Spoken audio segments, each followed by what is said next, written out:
Hi friends, ఈరోజు ప్రస్తుతం అరకు వెళ్ళే రూట్లో కాఫీ ప్లాంటేషన్స్ అయితే అద్భుతంగా ఉన్నాయి. ఇక నేనైతే నా ఫ్యామిలీతో వచ్చాను. విశాఖపట్నం నుంచి ఆర్కే బీచ్ చూసుకొని విశాఖపట్నంలో ప్రస్తుతానికి అరకుకి రీచ్ అవుతున్నాం. ఈ అరకు వెళ్ళే జర్నీలో ఈ కాఫీ ప్లాంటేషన్స్ చూడండి ఎంత అద్భుతంగా ఉన్నాయో.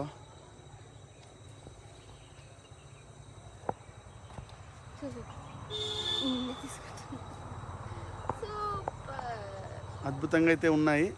సో ప్రతి ఒక్కరూ ఈ నేచర్ని ఎంజాయ్ చేయడానికి లైఫ్లో ఒక్కసారైనా అరకుకు విజిట్ చేయండి. అరకు వెళ్ళే మార్గంలోనే ఈ యొక్క కాఫీ ప్లాంటేషన్స్ అన్నీ ఉన్నాయి. వాటందరినీ సందర్శించి కాఫీ బీన్స్ చూపిస్తాను రండి. చిన్న చిన్నగా ఉన్నాయి. ఇవే అండి కాఫీ విత్తనాలు.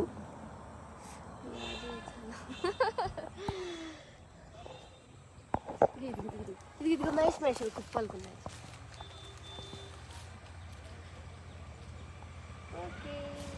Okay friends, bye. లైఫ్లో వీడియోస్ తీసుకోవడం అనేది ఒక పెద్ద మెమొరీ. సో ఎక్కడికి వెళ్ళినా కానీ మీరు ఒక వీడియో తీసుకొని యూట్యూబ్లో పెట్టేసుకోండి, లైఫ్ లాంగ్ మెమొరీగా ఉంటుంది.